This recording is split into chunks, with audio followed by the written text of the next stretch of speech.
আমাদের শ্বাসনালীর ভেতরে লুকিয়ে আছে কোটি কোটি ক্ষুদ্র ক্ষুদ্র লোমের মতো এক আশ্চর্য গঠন, যাকে বলা হয় সিলিয়া। এগুলো দেখতে অনেকটা ছোট ব্রাশের মতো এবং সবসময় একটি নির্দিষ্ট ছন্দে দুলতে থাকে। ফুসফুসকে সুস্থ ও সতেজ রাখতে এই ক্ষুদ্র সিলিয়ার ভূমিকা অত্যন্ত গুরুত্বপূর্ণ এবং অপরিহার্য।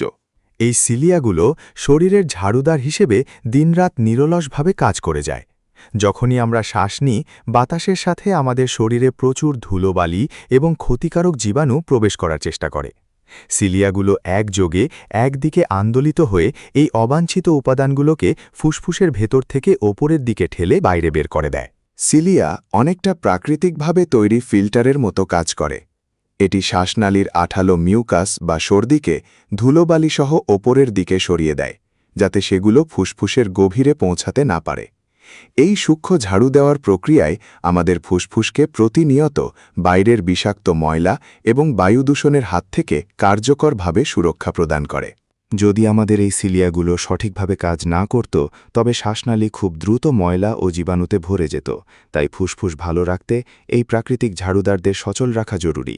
ধূমপান বা দূষণ এড়িয়ে চলুন, আর আপনার শরীরের এই গোপন রক্ষাকবচকে সুস্থ রাখুন। সুস্থ ফুসফুস মানেই দীর্ঘ এবং আনন্দময় জীবন।